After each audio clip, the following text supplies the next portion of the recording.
Integrity basically specializes in ERP and database security. So we do have several products, AppSentry and AppDefend, that help automate some of these processes. And then we also do on-site services, including security assessment, security design. So a lot of this presentation is actually based off of what we do at customers every single day, helping them through their database security challenges, some of the things that they run into, and some of the problems and issues. So a lot of this is from real-world experience, and we'll actually talk through, and I'll discuss sometimes in some examples of what we saw at a customer, why it wasn't working, etc.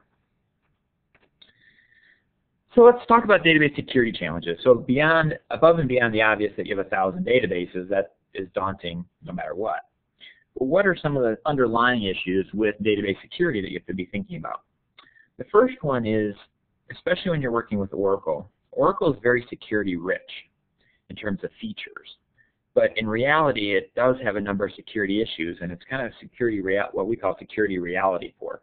So Oracle, when you're talking about security, really touts their features. They talk about advanced security option, transparent data encryption, audit vault, database firewall, all these great nifty things.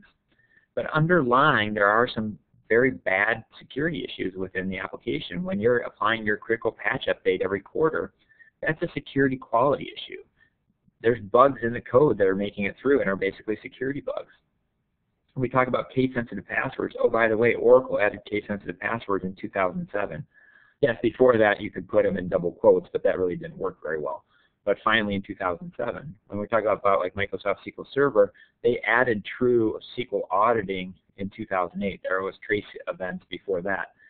So these databases have some neat, great security features, but behind the covers, if you kind of peel it back, there are some major security issues, and there are some, really in reality, it's not the most secure products in the world. And they are working on it, they're trying to make them better, but you have to kind of understand that, and you always have to put in mitigating controls for those type of things. Another area where this is a major problem with database security is the application. Kind of as we say, it's the application stupid that's the problem. It's really not the database. I can take a database and make it very, very secure. Unfortunately, as soon as I have to have an application use it, that security goes out the window. There's a lot of things I can do with a database to make it secure that won't work with your applications. So if you look at like the Oracle E-Business Suite, you've got the apps account. Well, there's one database account that runs both the interactive traffic, the batch traffic, and the DBAs have to use for patching. Well, that makes my application security much different than if I have a data warehouse and I only have maybe individual user IDs, and the DBAs don't have to use one single database account to do all management.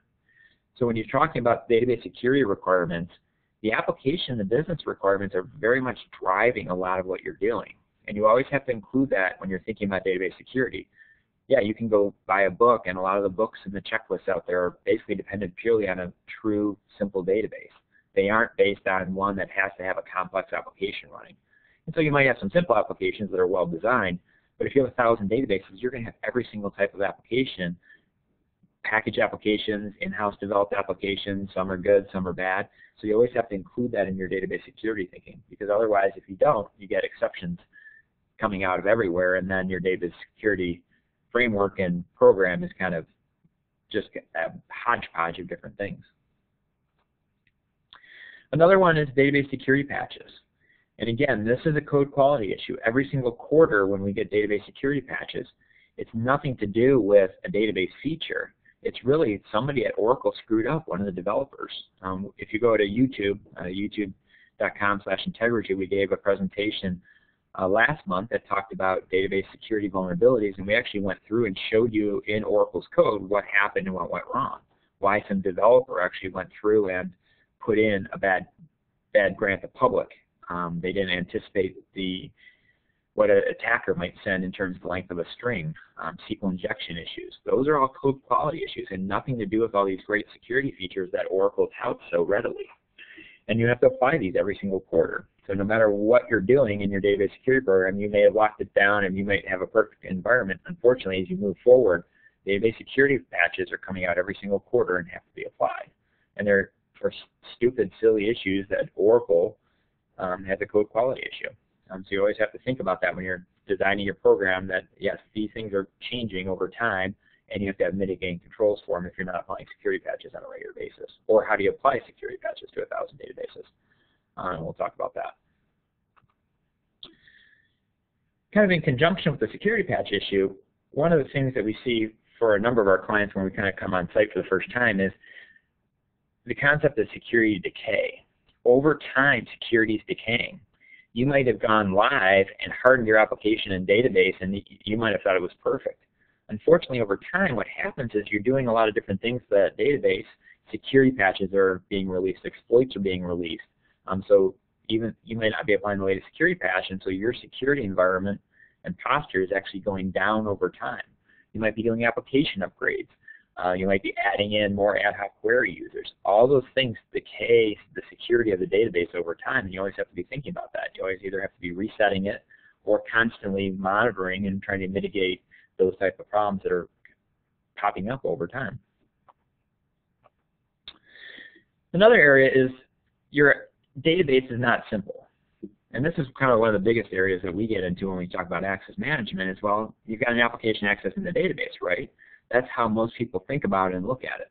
Well, if we take it to the next level, it's really a connectivity problem. It's very complex because not only do you have an application, you probably have some batch processing, reporting, you've got management tools, you've got the DBAs connecting to it. Of course, there's always somebody who needs ad hoc access to the database, especially larger applications. So you've got all these different things coming in, and you have to juggle it all. And each one of these can be a potential security breach and a security problem with your database. So you have to manage access to the database as a whole level silo within your database security program. And it's a complex problem because you can't say, it's hard to say no to a business requirement that, oh yes, I need to get that data, there's no other way to get it. It's very hard to say, no, if we're locking it all down, we can only allow these 4 IP addresses to connect. That's a very difficult proposition. And there are ways around it, and there's some very good solutions that work well, but it takes, again, more layers of security, more time to manage it, more things to break. So those are some high-level challenges. And so traditionally what people have done to secure their databases is the first thing that really came out was the database security checklist. And there's actually some very good ones out there. There's the Center for Internet Security's Oracle Database Security Benchmarks. There's the Department of Defense's System Security Technical Implementation Guides, or STIGs. Oracle's got a white paper on their database security checklist. So there's a number of things out there. And these are very much a good starting point. They provide a baseline. But unfortunately, what happens is they're very generic. They're meant for every Oracle database in the world, and they were kind of come up by a consensus team. So everyone throws everything into them. And so what happens is as soon as you start applying them, well, for this application, I can't do that one. For that application, I can't do that. And you end up with this just massive pile of exceptions. And each item on those checklists are treated the same. Unfortunately, some are more important. To me, changing default passwords for the database should be like #1. That's 10 out of 10. Sometimes setting up some logging or some auditing might be a 1 because it's probably not going to really catch something. It's nice to have. It's great if you need a forensic audit trail, but it's not going to give you security overnight. Changing default passwords, applying security patches, setting minimum password length. Those are kind of very important things. Some of the other things in some of the checklists kind of tend to be very benign, would be hard to exploit even if you did set them and try to exploit them. So security checklists are good, but they require constant attention, periodic assessments. There's often many, many exceptions to them. Another area is basically hiring someone like Integrity to do database security assessments. This is definitely a valid option. It takes a little bit. It's very time-consuming, expensive. We could basically come in and do scan databases, look at what should be done, what shouldn't be done. Unfortunately, they have to be performed periodically, so you're having to hire experts or using your internal staff to basically do these assessments. A lot of times, if you're not hiring someone who's very database aware, Integrity, we spend a lot of time and we understand what the impact of the Oracle database is. If you just hire a standard security firm that just happens to have a tool that also does databases, a lot of times is you don't know what they're checking against. They're just coming up with arbitrary standards. They're telling you a lot of things that will break your applications, and they're not aware of that. So it's kind of a double-edged sword when you're trying to do assessments. They're expensive. Unless you get somebody very knowledgeable on databases, it can end up being a disaster in terms of the results, and the DBAs having to say, well, we really can't do that. We can't do that. That's not really applicable to our environment, things like that. Another option is people look for the silver bullet. There's a lot of vendors out there that have database security tools, and a lot of these are actually excellent tools, and they provide part of the solution, and they do a very good job at doing that. Unfortunately, they're only part of the solution. Database security is much larger than just any single database auditing tool. It involves many different components, many different parts, and I'll kind of outline what you should be looking at as part of a full Oracle database security program. They're also very expensive and time-consuming to implement. They are sometimes multi-tiered, sometimes they're hardware solutions and things like that. So they do take a lot of time to implement and get right, especially in a large, complex environment. And finally, applications are, again, the problem. Is you can do a lot with database security, but as soon as you put applications in, now you're putting a lot of different exceptions in.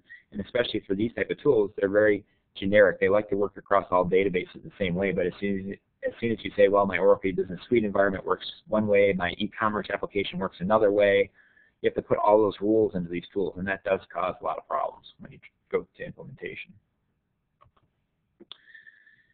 So that's a high level, some of the problems, some of the things you need to be thinking about when you're going about this. Again, the application is the big one. I'll kind of harp on that a little bit, but that's where a lot of database security programs we see problems because the applications tend to be so unique. So when you're trying to approach database security at a high level, what do you need to be thinking about? What should you be doing? Well, the best way to start is actually having a framework, saying, okay, these are the things that we're looking at, this is what we need to be aware of, and this is how we have to have policies, procedures, tools, controls all interworking together to have actually a full complement of database security across our entire environment. So what would be some of the good themes to look at? The one is that we always do first is really reduce your security vulnerability exposure. What does this mean? Well, try to get off of having to apply security patches. Try to get off having, if someone accesses your database, they can immediately take it over. A lot of the Oracle security vulnerabilities patched as part of the Oracle Critical Patch updates have public permission. So anyone who can connect to your database, all they need is a valid database session, can take over your entire database. So the first thing to do is if you want to reduce risk and increase security, if you can eliminate as much ad hoc access to the databases and reduce the security vulnerability exposure, you've actually increased your security dramatically. And in some situations, if you can do that well enough, you don't really even have to apply security patches because most of the Oracle database security patches require a valid database session. If no one can connect to my database except through the application, well, there's a good chance for most Oracle security patches I don't actually have to apply them as quickly as I would have to otherwise. We still recommend you apply them, but you can get off having to apply them every single quarter very quickly. If you know that someone can't exploit them or it's very difficult to exploit, well, your risk is a lot lower, and you can kind of go through an internal risk assessment and say, well, no one can connect to my databases. I've got a virtual perimeter set up around. I've reduced access as much as possible, and only these people can connect, and hopefully that's just the DBAs, and therefore my exposure is reduced, therefore my risk is reduced, and I may not have to apply them as quickly. And again, that's very hard to do, though. This is an optimal situation, and what you're trying to do is at least reduce the exposure from everyone in the world. So if you have a billion people on the internet, hopefully your database isn't on the internet, so at least we reduce that exposure with your corporate firewalls. The enterprise is hopefully limited to what can come in. But now a lot of organizations have very flat networks. So within my flat network, everyone in my internal network can connect to all my databases. Well, the next step is now to put a firewall or some sort of access control around my databases so not everyone in my network. So now hopefully I've got some sort of access control system, either a private VPN or jump box or something like that, that then only allows a certain number of named individuals into the corporate data center network where my databases reside. So now I've reduced access even more. And then hopefully I don't have any generic accounts on my databases. It's all named accounts. So therefore now I'm getting down to a very small pool of users who can connect to the database directly, and I've reduced my exposure and my risk. And we'll talk about that throughout the kind of a good theme. The second one is not all your databases are the same. Most people walk in and say, well, we have to basically secure every database, and here's what we're going to do to a great level of detail across every database. And the problem is that strategy tends to fail in that you can't spend all your resources even on the lowliest database that someone just put up for some random application and try to secure it as much as your ERP system or your HR system. What you have to do is start classifying your databases and have a couple levels. And I'm not saying 10 levels or 15 levels, I'm saying 2 or 3. You need to say, okay, here's our Class A databases, maybe our HR system, our key ERP system, that's our manufacturing. If that goes down or someone compromises, they have a lot of data, or our manufacturing line goes down. Those are the type of applications. What's running your business? And most organizations can say, well, what these couple of databases are connected to these applications, that's our business. If we lose those, we're really in trouble. Or if they get compromised, that's where most of our sensitive data is.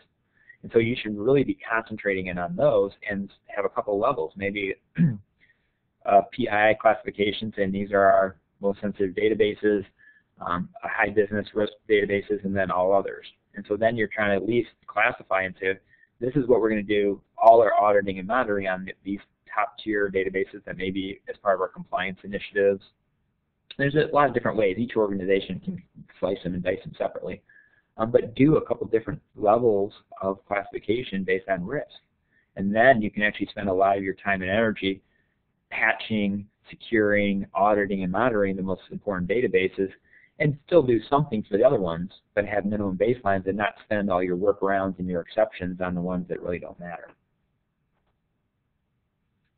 The third one is basically intelligent and business-focused auditing and monitoring. Well, a lot of people turn on auditing, but it just goes nowhere. I can't tell you how many databases we look at assessments and the DBAs are all excited. Oh, yeah, we're doing all the auditing and we're capturing it all and doing everything with it. And then you start to look and, well, it's just going into odd dollar. Is anyone looking at it? Is anyone reporting or alerting off of it? No, it's just an odd dollar. And oh, by the way, they're purging it every 7 days, but they got that check mark. Well, that check mark for compliance doesn't mean you're necessarily secure, because then when we look at it, we're like, okay, why are there 500 different people using the same account to connect to your database from every part in your network, and some of those people are connecting from a factory in China? And they start looking at it like, well, no one should ever be connecting to this from China. So they're not actually reporting or alerting on the audit trail. They're not transforming that audit data into some actual information. And that's a very important part where, yes, you can turn on auditing, but that's a few % of the effort to actually get something valuable out of that auditing. The audit trail can tell you a lot of great information and alert you to security vulnerabilities immediately, versus all of a sudden you lost your data and you're now trying to figure out why. So at least turn on auditing, but now take it to the next level and actually try to make it business focused. Have some intelligence behind it. The third area is with the database and application. When you're walking through and talking about doing a database security strategy and framework, you have to always include the applications in it. There's a lot of application variants and requirements within database security. There's certain things you can do with certain applications and certain things you can't do. The Oracle Business Suite, you can't disable the apps account. That's not going to work. You've got a service account there. So when we talk about database security standards, those should be reflecting that, yes, you have service accounts in databases. And sometimes you can't actually set a login failure limit.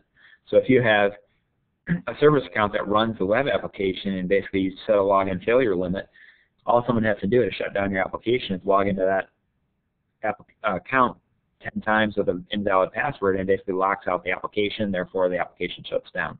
So you always have to take those things into account. There's a lot of stupid applications out there that do stupid security things. You get the generic account that's basically granted every single permission in the database, and that's how the application developer decided it should work. Well, what happens then is you get your database security standard that says, well, you can't grant any privilege to any account. Oh, by the way, the application developer doesn't support anything else, and so therefore you have to have a whole bunch of exceptions. That's not quite the right way to do this, because you end up just writing exceptions for every single application. So you have to take those into consideration when you're developing a database security strategy.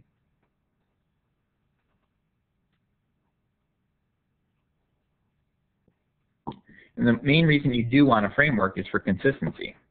You want to be doing the same thing across every single database. And that makes it much more secure, because you know every single DBA in your organization is doing the same thing. So you need to have some standards, some configuration standards things like that, and hopefully you're doing the right thing across every database. So when we talk about a database security program, we're not just talking about a checklist. We're not just talking about doing some auditing and monitoring. We're going through, and there's a lot of different components involved in this. And we're starting from the inventory, and then we're going all the way through encryption. So there's a lot of different aspects that you have to be thinking about. So when we talk about inventory, one of the biggest problems is you can't secure your Oracle databases unless you know exactly where they are and what data they have. So you actually have to start there and at least have a consistent inventory. This is what we're going to secure. These are our key databases. These are the ones with sensitive data.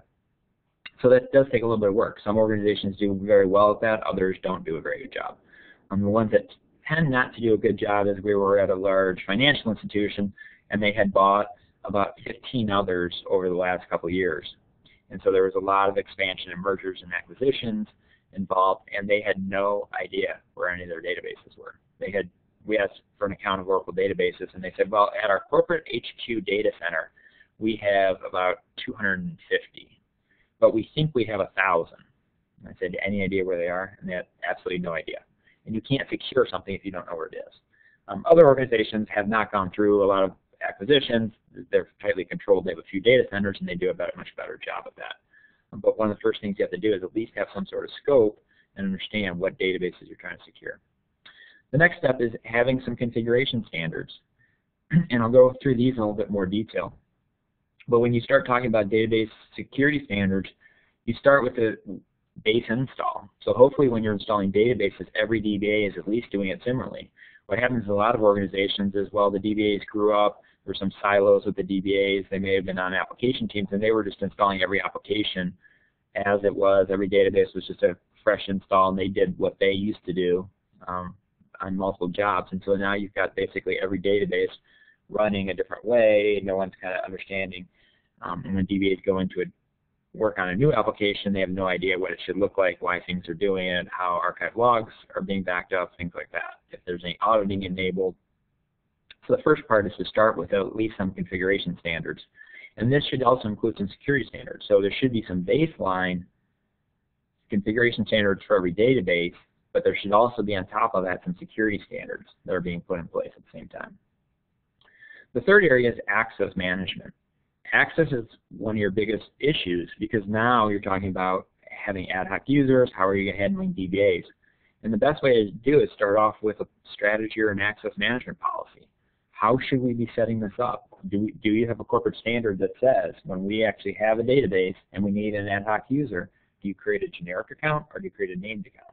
Well, it's much more secure but much more difficult to manage if you have a named account, individual or a generic account. You want to have an individual account. But how do you control that account then? What happens? Are you setting up at a local database level? Are you using hopefully some integration with an identity management solution? And there's a number of ways you can do that with Oracle. They're all difficult to implement and expensive, but there's a number of ways you can do that. It depends on what works best for your organization. The fourth area is auditing. Do you have a baseline auditing? And again, auditing should be at different levels. You should be looking at auditing for all databases, and then what are you doing for your key databases? You don't need to be going to great detail for some random little ad hoc database that's laying out there versus your SAP system. You should be thinking about having different layers of auditing for different applications, and then maybe potentially even different levels of auditing for different compliance requirements. So if it's a SOX database versus a PCI database, which is Payment Card Industry Data Security Standard, versus a HIPAA database. Those all may have different auditing requirements than they typically do. Database monitoring. What are you doing for database monitoring? Basically, are you integrating it and looking for intrusion detection? What are you doing with those logs and things like that? Then vulnerability management. What are you doing and how are you managing vulnerabilities and getting those patches applied in a consistent periodic basis? And then finally, encryption. Unfortunately, encryption typically is not a great enterprise-wide security standard, but at least you should be starting out and looking and saying whenever we have social security numbers or some of these other elements in our environment, we should always be encrypting those and at least have some options. So when people start out, a lot of times what we see in an organization is that it's just project by project, and everybody's looking for an encryption. how do you encrypt? What's the best way to do it? And unless you're putting that in and have a strategy, so every new custom application being developed, you put in front of them and saying, if you need to have social security numbers in this application, this is the way you should be doing encryption. Well, for a lot of package applications that doesn't work, so at least you need to have a couple different layers of encryption options to say, well, for custom applications, being newly written, you should always be doing this, or we're looking at doing some standardized solutions for some of our packages that hopefully will work.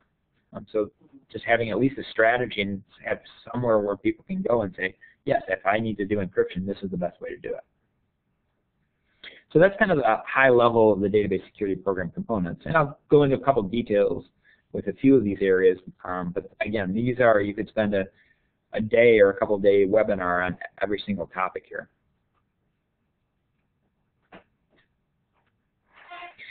So now when we take it to the next step is how do we implement this? And so there's a lot of different layers involved. So again, up to the upper left is when I start with my inventory, I need to at least do a database discovery and a data discovery on my key databases. Okay, where are my databases? What are the elements? And then the next step is go down into the configuration standards. So at least try to get every single database configured to a base standard. And I can start including security in that. But then as you kind of see, a lot of these components are interlinked. So when I talk about my configuration standards, how am I measuring that? How am I updating them? So when I'm going through and actually doing security scans on a periodic basis, I should be going directly against my configuration standards. A lot of people, what they'll do is they'll have a configuration standard, and they'll just kind of have an ad hoc vulnerability scan done by someone else. No, you should be measuring and monitoring. When you're looking at deploying a new Oracle database, it should have to go through and have a quick scan to make sure that everything is set to the enterprise security standard. When we're talking about access management then also feeds into some of the database auditing and monitoring. So are people accessing a specific database outside our defined access management? Are there generic accounts? Do I have an account that's actually being accessed by 500 different IP addresses? That's a significant issue and a significant risk to the organization. So all these components work together and all have to be tightly integrated. And that's the way you have a secure environment, is you have this integration in each piece that needs to be monitored or managed or have a policy. It flows through from having a policy to having that policy implemented and actually having that policy monitored, either in real time or with like periodic scans or things like that. So all these things work together and they all have to be implemented, but you can do it over time. It does take a while to get every piece in place, and some are more important. To me, the configuration standards are one of the more important pieces, at least having some base auditing so you know what's happening. A lot of times in an organization, we'd leave off encryption off to the very late because that tends to be an application by application type decisions.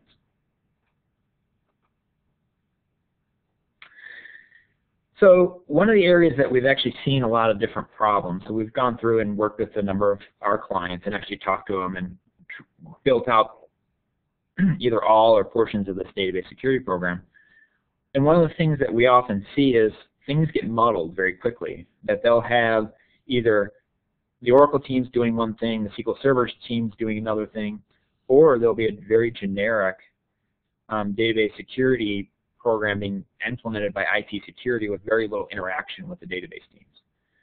The best way we've seen it actually work is if you have a unified security processes and then work with each different DBA team to get those processes implemented into specific standards and procedures.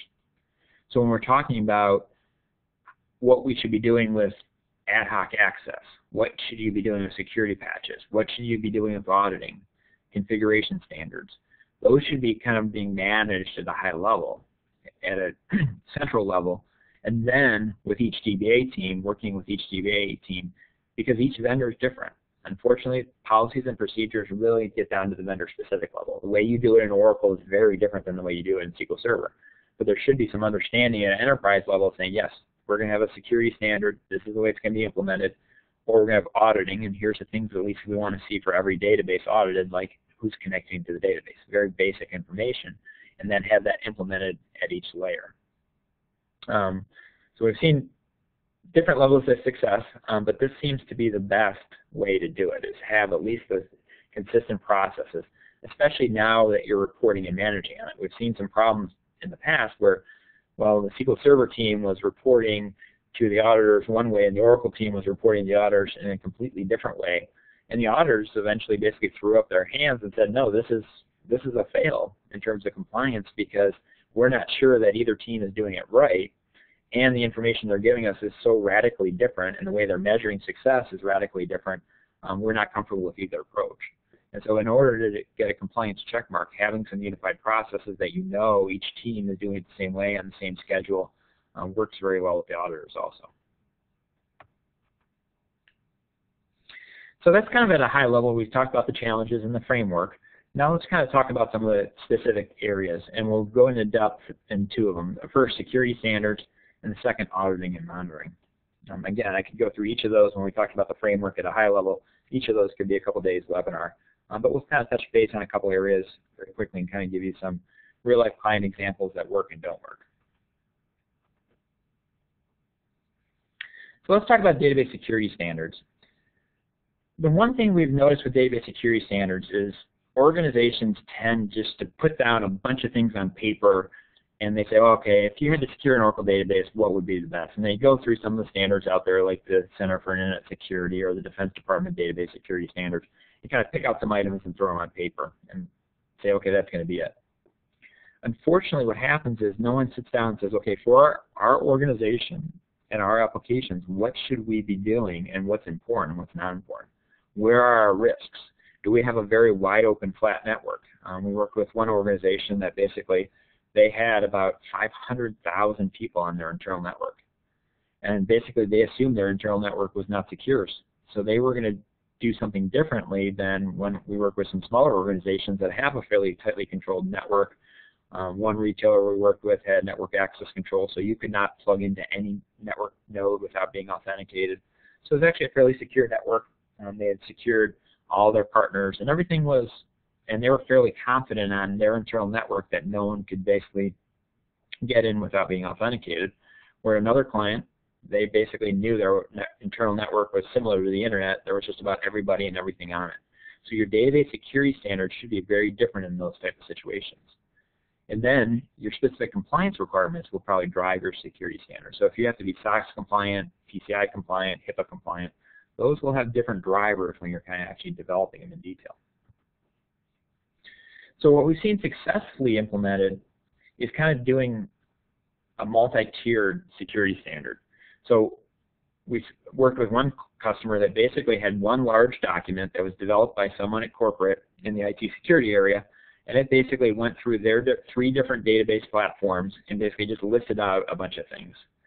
And they had done a nice job. It was actually a nice document, but basically each database was muddled together. So you had access controls, and then you had a section that listed Oracle, SQL Server, and DB2. And then you had another section that listed those. And what happened was the standards weren't being implemented anywhere because the SQL Server DBAs and the Oracle DBAs had to spend a lot of time going through and trying to digest out what was in there. And they never really understood what was there, and they were kind of very vague. They said, well, you need to apply security patches. So it wasn't to the level of detail required. So when we talk about a structure, the structure should be at least a baseline, and this is more of a conceptual area that's saying, okay, yes, this is what we need to control, and this is how we need to control it. So go through some different areas, and then have specific standards for Oracle, for SQL Server that implement that. And then have another layer that says, if this is a SOX database, these are the things that we need to be doing for that. If it's a PCI database, this is what we need to be doing. So for like a SOX database, writing data is much more important versus a PCI database where reading data is much more important. So the way the security standard is actually developed out, and so then you go through, and so each Oracle DBA will know exactly what they need to be measured against and what has to be done. So then the content goes to the next.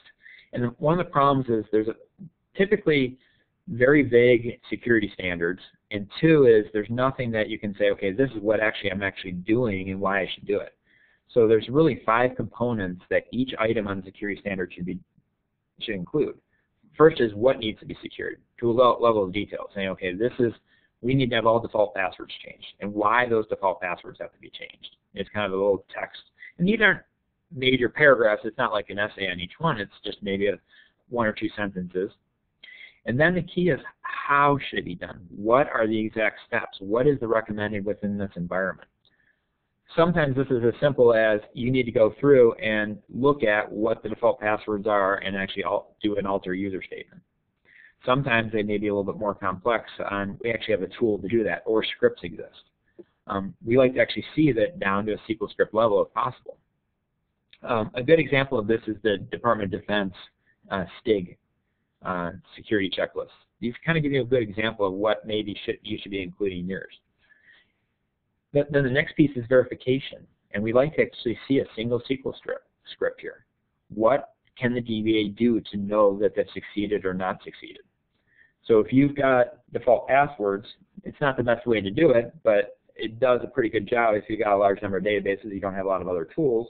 It's basically within Oracle 10G and 11G, you can have the DBA users with that password view. And so on a periodic basis, the DBAs should be checking to make sure that they're in compliance by querying that view. That view does have a lot of limitations because it doesn't include all database accounts and it's only checking 1 or 2 passwords. But that's a great starting point. Take it to the next level is to use a tool like our tool, AppSentry, and actually scan your databases and look for all default passwords. But the DBAs need to have some way to verify each item. And then finally is a way to do mitigation, because sometimes you can't do something on a specific database. And so instead of always having an exception, what we like to see is actually, if you can't do it the way it's recommended in the security standard, here is the approved mitigating control for the organization, therefore you don't need an exception.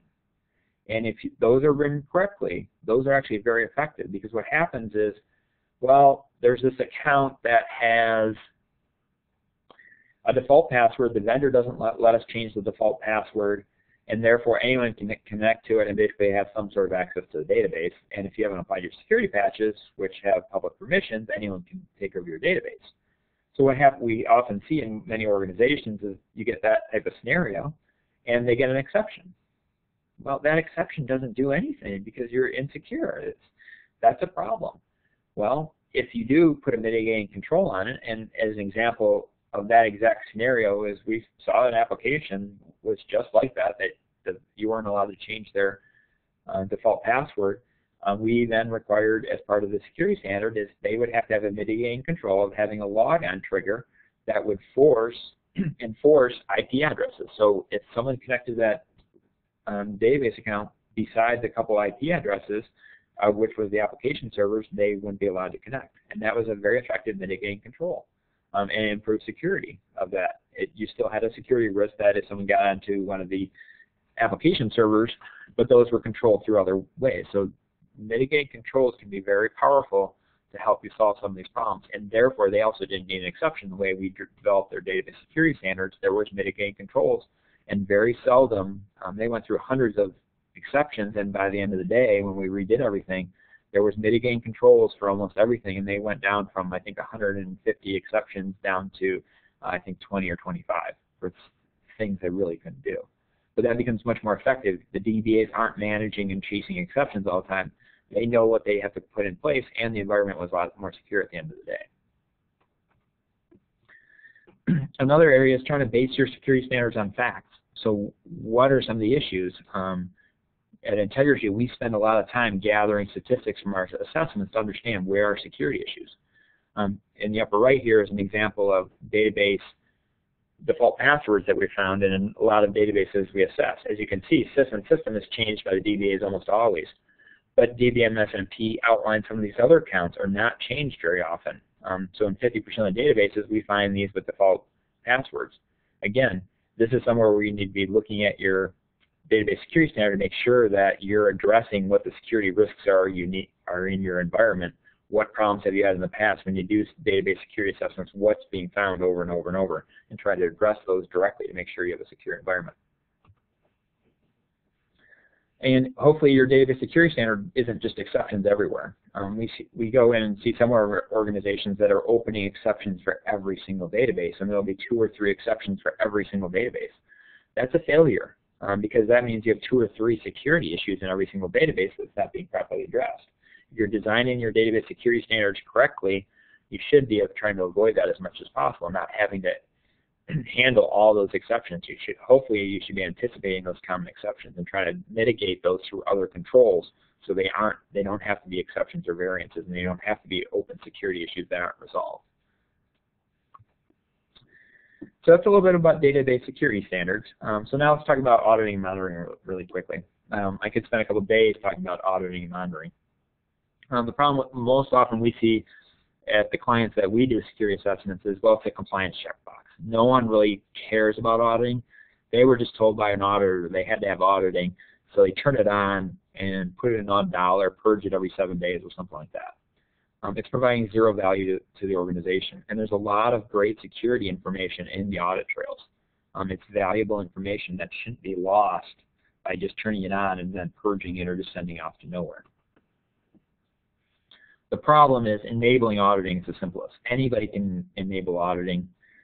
It doesn't necessarily have to have a performance overhead. That's kind of the key aspect, is if you design it correctly and you're archiving, purging it, you're sending it off to a remote system, unless you're auditing transactional data, which you shouldn't be. You should be auditing things that are changing in the database, but not every update to a single table or every select from a single table. That's when you get into performance problems. Most auditing that you should be enabling for every single database should have zero impact. It should be looking at when you're doing grants, when people are connecting to the database, when you're creating users and roles, when you're creating database objects. So those are the things you should be at least concentrating on auditing, and then looking and going database by database and saying, well, do we really need to audit every time the vendor bank account changes?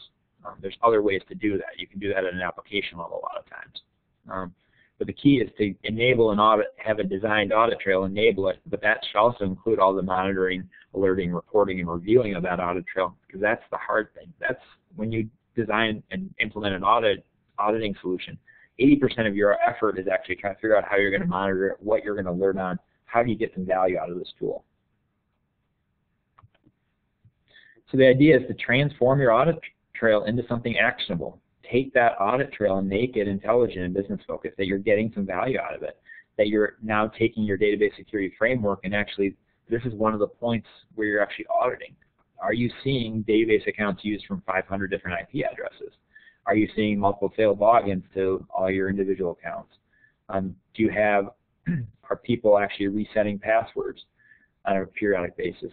So hopefully you're taking your auditing and monitoring, and actually every single audit and monitoring is mapped back to something, some security requirement that's part of your database security configuration and things like that. So you're understanding what's happening. As part of a lot of the auditing tools, you can actually capture ticket numbers and things like that. So when DBAs are making changes, you understand how that works. So there's a lot of things you can do with the audit and actually get value out of it, and actually automate and provide to the auditors when they come in and ask, oh yeah, here's the report of actually whenever we created users on every single database, and hopefully try to map that back to ticket numbers. There's things you can do there to actually make your life a lot easier. And that's why I try to make it business focused. You're actually trying to save yourself time at the end of the day versus having to scramble around when the auditors come in and provide them information. But then you're also making it more secure because you know who's connecting, you know where they're connecting from, you know when there's a violation of those connections. And then the strategy should also be multi-level. So you should be talking about, first and foremost is, okay, what's my baseline security requirements? Then what are some of my business compliance requirements? So maybe for SOX I'm doing one thing, for PCI databases I'm doing another. And then at a final level, you should also be integrating your database auditing with your OS auditing and hopefully your application auditing. So if you're talking about an ERP system, you should hopefully be doing at least some auditing to know who's connecting to the database servers. Are they using the Oracle account? Are they using named accounts and hopefully suing or sudoing to the Oracle account? Then at an application level, how do you get the beyond the SQL statement auditing? So hopefully you're implementing some sort of application level triggers or application level auditing solution to actually get some business events versus doing them in the database auditing. Because the database auditing doesn't really provide you much of an application or business focused auditing. It's much more of a technical auditing, security auditing, and basic compliance auditing. You have to understand that there's multiple levels in auditing, and the database auditing doesn't do it all. So that was kind of, in 50 minutes, a very high-level overview of how to secure 1,000 databases.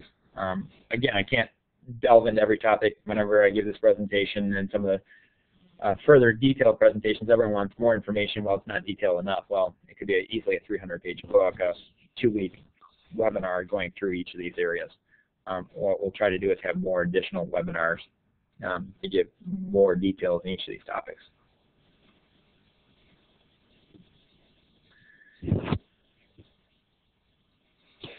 All right, thank you, Steve. Looks like we've got a few questions here that we follow up on the Q&A side. The first question: any suggestions for handling provisioning and managing of the individual database accounts? So for each question, I'll kind of also give a little bit of side topic about a little bit more detail why it's probably an issue and et cetera. So when we're talking about provisioning individual database accounts, so for each database you should have roughly 3 types of accounts. The standard Oracle accounts, so those are things like sys system, CTX, sys, DBM, SMP, those type of accounts. Then you should have some sort of service accounts or application accounts. Those tend to be generic accounts. Then finally, you should have individual accounts. So you may need individual accounts for DBAs, individual accounts for people who are just accessing the database using for ad hoc querying. Very seldom do you ever run into a database now that security for the application is truly handled at the database level. Typically, it's handled by the application and is stored in the application. But you'll still find some applications that use individual accounts in the database for security. So the biggest problem is how do you manage those individual accounts? So if somebody leaves, that their account's terminated, you've got single sign-on, those type of things. And unfortunately, there is no good solution there. Oracle has 3 or 4 different ways to do it, and they all require basically add-on products from Oracle. So if you have advanced security option, is kind of one of the big ones that you can do integration with AD directly using Kerberos. You can use Oracle Virtual Directory. You can use Oracle Internet Directory. There's other third-party products. But out of the box, if you didn't want to spend any money and just implement a generic solution that was simple to do, there's really no simple way to do that. You can also do OS authentication. So there's lots of different ways to do it, and there's no good solution. Not many solutions that don't cost a lot of money, but they all are more based on what your environment looks like, what other tools you have. If you have an advanced security option, I would suggest doing it using the Kerberos, some of the things built in ASO. But if you have Oracle Virtual Directory or Oracle Internet Directory, I would look at using that. If you've got some of the other identity management products that are non-Oracle, some of those have Oracle connectors. So if you're running those at an enterprise level, those tend to work. So based on what your organization has already deployed, it really drives which solution you go to. And none of them are cheap. None of them are easy to implement. All right. Next question. What is the best way to control the database for change management? So this is a frequent question and a topic we work on a lot with our different clients. And so the question comes out typically from the auditors. So the auditors want to know what's changed in the database, and they want to map those to tickets. So the biggest problem is what happens is the DBAs are going in as the sys account or system actually doing database changes. You have no idea what they're doing there. Or even if they have named accounts, you have no way to capture it. And then you have the challenge of actually taking those and going back to the actual ticket. The auditors also will come in with their generic scripts and look at the DBA objects table. Unfortunately, if you compile a package, it looks like it's updated in the DBA objects table, so then you're chasing your tail trying to provide why that was actually not updated, but it was actually had an update date. So that becomes fairly challenging. There's no out-of-the-box solution to handle that.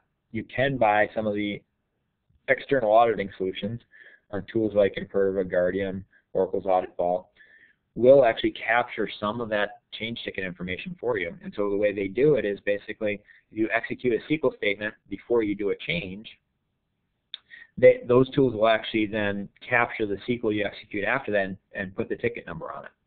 And then in those tools, you can actually then have reports that say, okay, here's all the changes to the database, so user creation, grants, table creation, new packages, etc., that you can actually then have reports that say these were are changes that have ticket numbers, and these are the changes that happen without ticket numbers.